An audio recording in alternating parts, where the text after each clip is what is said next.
eu vim aqui apresentar o projeto que eu fiz com Python, né? Eu chamo de efemérides.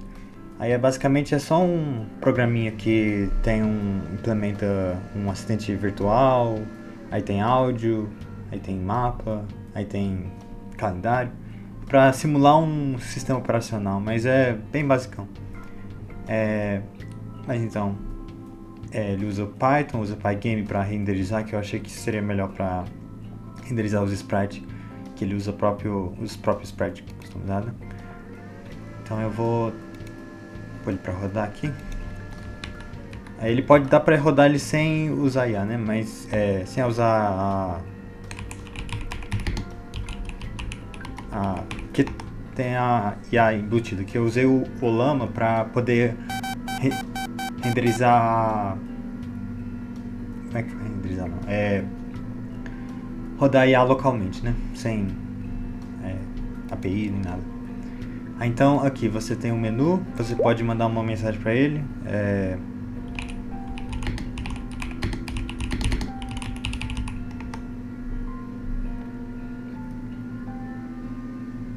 Ele vai seguindo seu olho.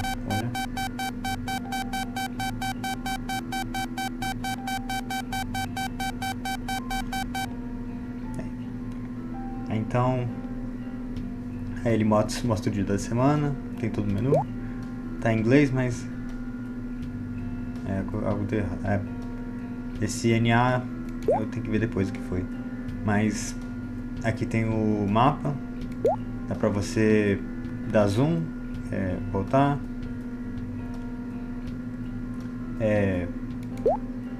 Só que a API dele ainda é meio lenta, assim, não tá muito tão bom quanto eu queria, mas dá pro gasto.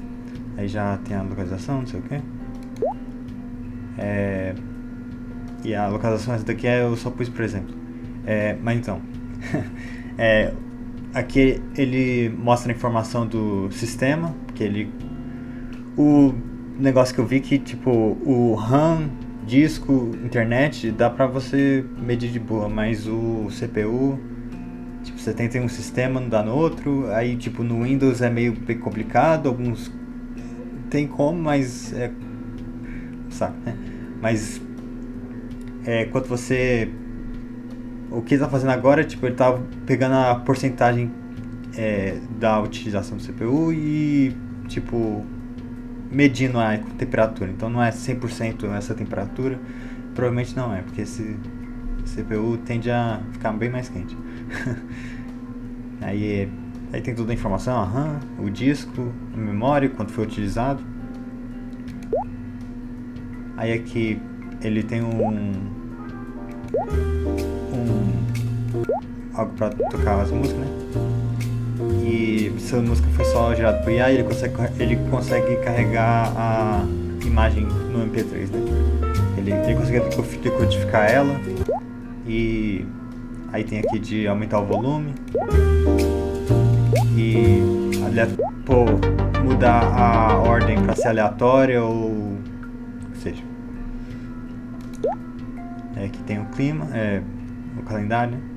Aqui a chance de chover, a temperatura estimada.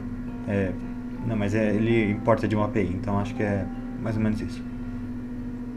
Aí aqui como vai ser o clima, né? Que cloud seria nuvens, nublado, eu acho. Aí o dia que tá agora e quantos dias falta para o fim do ano, eu acho. Aí aqui tem as suas configurações, você pode pôr ele em tela cheia. Aí. Mas aí. Aí você pode ver como é que fica sem filtro. Você pode ativar ou desativar, que eu vi que no Raspberry Pi é bem mais difícil ele rodar tudo de uma vez. Aí, ainda mais com a IA, que ele fica demorando um tempão. Mas então, aí aqui você tem as linhas, as scanlines, overlay, distorção e o Satan. Aí tudo isso pra meio que ficar parecendo um console retrô ou uma TV antiga. Então, aí aqui tem um menu, que eu já mostrei, né? Que ele recebe a mensagem, manda mensagem, faz o sonzinho. Mas Aí então aqui você tem o código. Eu fiz uma tabela do Excel para mostrar mais ou menos como é que é. Ele usa esses códigos principais, né? O da interface, gráficos, áudio, o main, que roda o Pygame mesmo, e os frames e tudo. Dele tudo começa. Aí tem o sistema de mapas e o Game Clock, que ele é basicamente só pra ficar atualizando os dados. Pra ele não ficar checando o CPU toda hora, ou ele fica acho que cada 30 segundos ele fica verificando. Que aí tem umas informações que, segundos que você quer que seja atualizado de uma vez, e tem outras que você talvez não queira, né? Mas então aqui tem as complexidades deles. Que a interface e o gráfico fica meio dependente do frame e da quantidade de pixels. Que eles são mais visuais, né? Aí aqui, cada frame ele tem umas 200 operações da interface e 480 operações do efeito CRT, né? Isso também depende do que todo o efeito de distorção ele fica aplicando entre os pixels, né? Então, se tiver muito pixel, ele vai ter que ficar calculando cada um e complica, né? Mas como ele não faz muita coisa muito complicada, ele roda de boa geralmente. Mas no Raspberry Pi tá meio zoado. Não zoado, ele roda um pouquinho mais lento.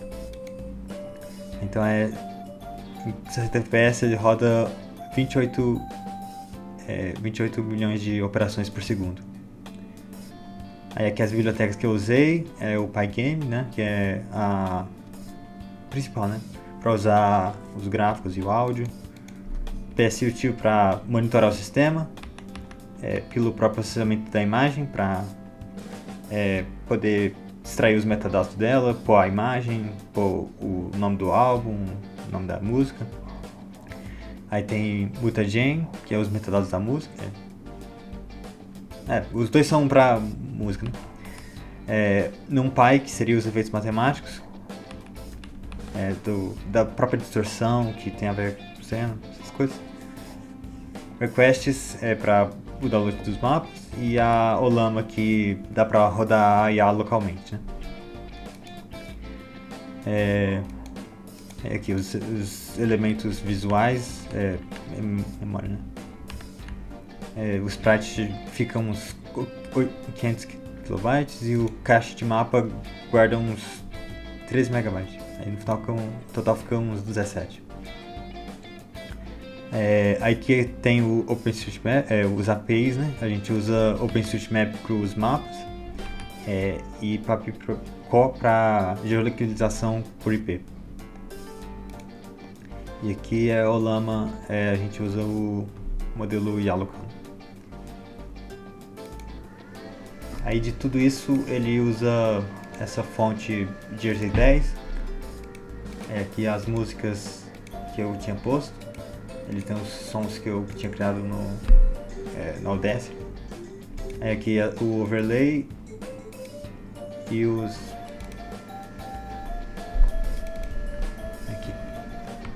E aqui tem os sprites, né? Então tudo fica meio grupado. Talvez eu não tenha grupado do melhor jeito, que tá bem confuso. Eu deixei esse espaço extra aqui. Mas então... Aí o efeito CRT, ele basicamente só pega isso daqui e fica repetindo por cada 16 pixels. Que assim fica... E aplica um pouquinho de transparência, né?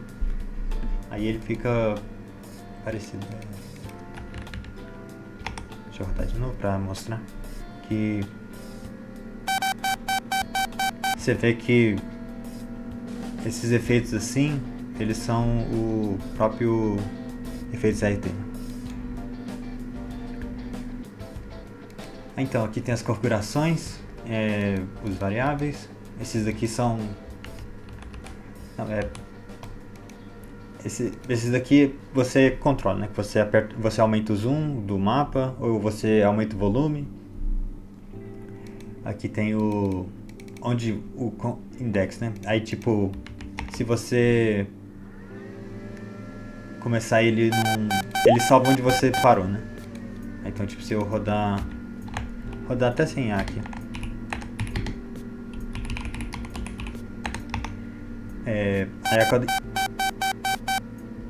aí ele salva onde você parou, né? Aí agora que não tá rodando a IA, isso vai ficar pensando e vai ficar parado. Aí cada vez que eu mando uma mensagem pra IA, ele cria um arquivo TXT e a IA ela responde com outro arquivo TXT que aí o código lê.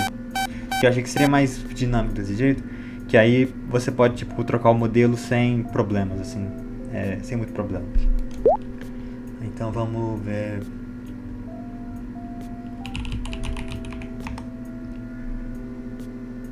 Eu tô sem criatividade pra...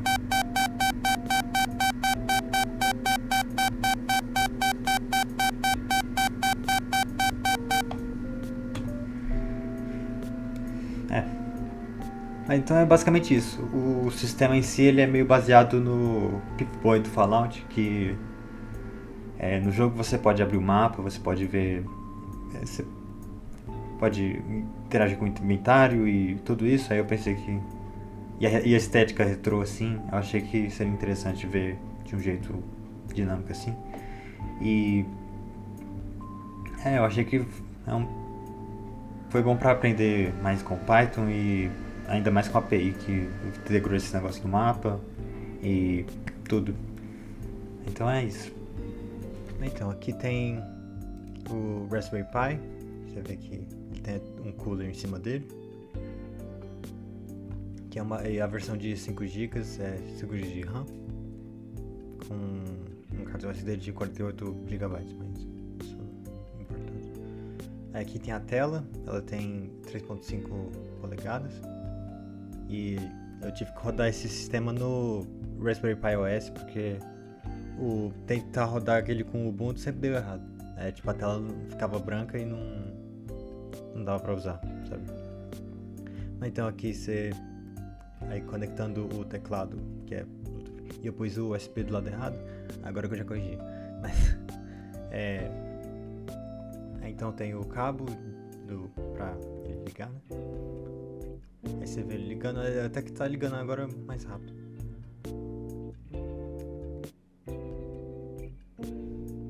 E a caixinha, tudo negócio. Aí o teclado, que é pequenininho e dali. Nossa, é bem útil ele.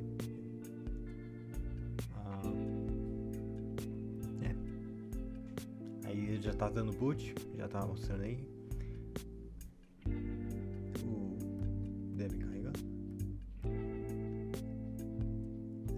Problemas técnicos aí, mas aí ele já tá abrindo o VS Code.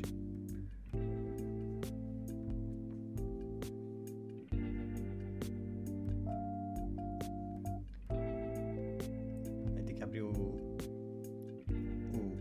environment para o Python rodar certinho, né?